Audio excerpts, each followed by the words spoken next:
How to be happy with a stressful job. As someone who is in the middle of building their own business, as well as at my day job, I work at Costco. I feel like both of my jobs are very stressful and very busy. So today's video, we're gonna talk about setting clear boundaries. We're gonna talk about stress management techniques and how to shift your perspective on stress itself.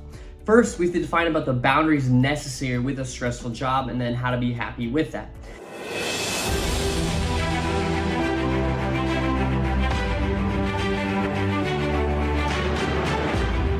The first boundary that I think everybody should set, but especially what I did, is defining my work hours.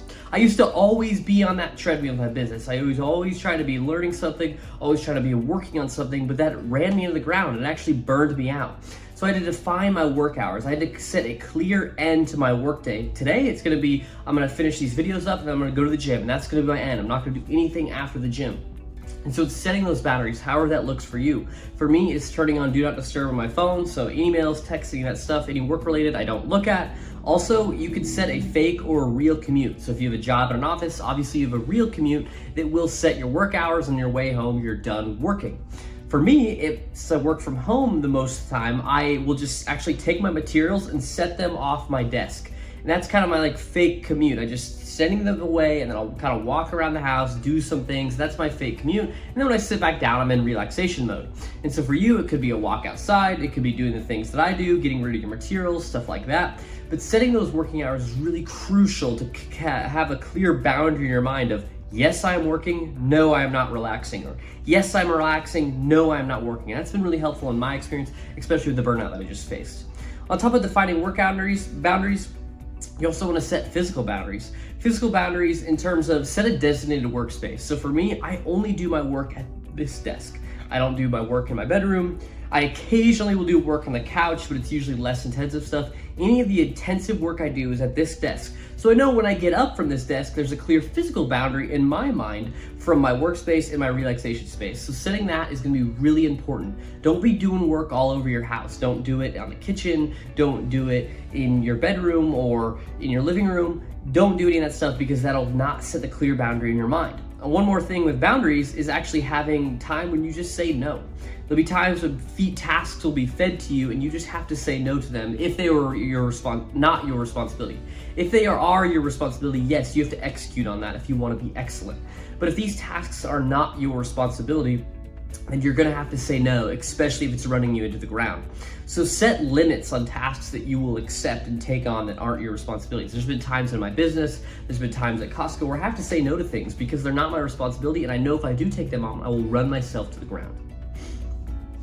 The second piece is actually going to be to practice stress management. And these stress management techniques can be used post-work or during work if you really feel stressed up and amped up. The first piece is actually going to be quiet time. If you can get away for just 5 minutes during the day and just have complete silence, that can help calm your brain down because we have so many distractions in the world we live in. So if you could find a way to just get that quiet time, your subconscious can start acting and your brain can start running to help you get those good ideas and calm yourself down.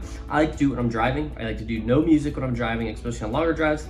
I like to do it just sitting outside, getting in nature and just having absolutely no distractions and just breathing in that fresh air. That really helps me. Also in the shower, you could do this as well. If you're in the shower, you just give yourself an extra 2-3 minutes in there with the water running over your head. You can start to get those good ideas. Your subconscious will be like, oh my gosh, I can do this here and I can put this person here and they'll save me 4 hours a week.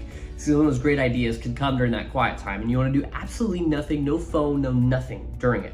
Another thing you can do with stress management techniques is break your day into smaller wins. So for me, there were some tech issues today with my email sending. And for me, I really just had to understand okay, I sent out 50 new emails to 50 new leads, and that is a great opportunity. And then I just had to break that into small wins and start building these YouTube videos. It'll be another small win for me today, among other things I've done. But if you can break those things down, it can help you feel better about your day. So in Costco, when it's super busy on a weekend, if I could break my day into small wins, oh, I got this upsell here, I took really great care of this member there, it's helpful for me to work through that stuff. I also use my journal at the end of the day. My journal says, what did I do right for the day? So this is where you can talk about your small wins.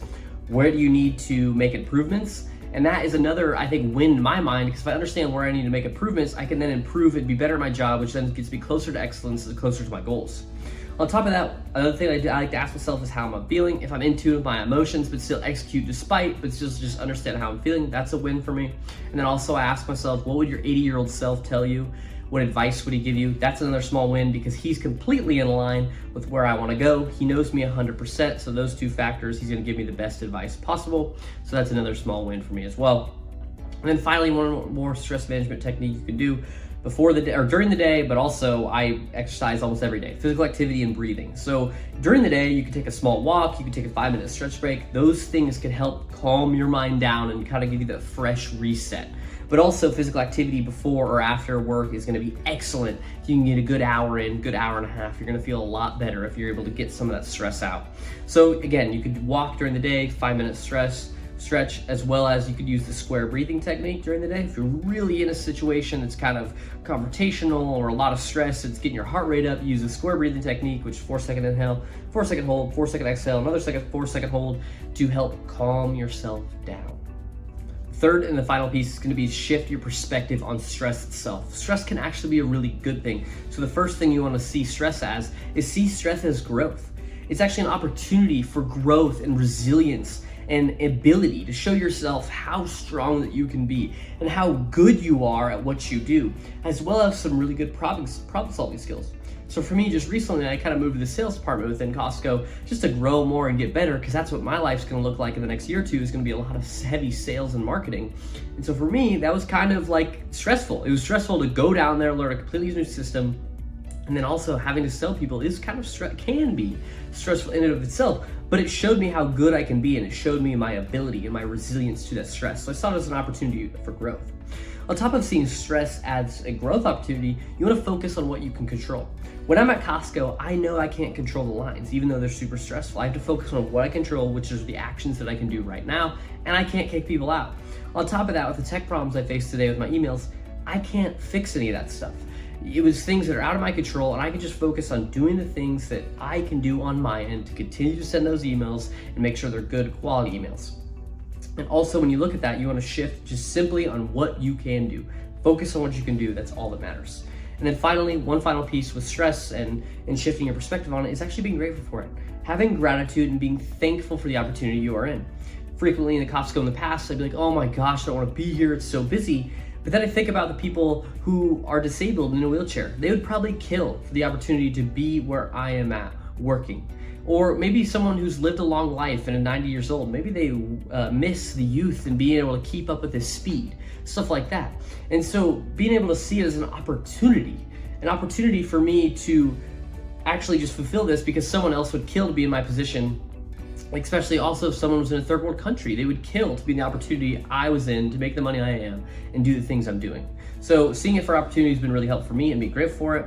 And then also, I finally just focus on what's going well. I'm being grateful for what's going well. What actions have I taken that's going well? So for me, if it's upsale at Costco, no matter how busy it is, I'm grateful for that. I'm grateful that I did that right. Or with my tech problems, still I was able to send 50 emails, and I'm grateful for that today. So that's how to be happy with a stressful job. If you like this video, please comment and I will make more of them.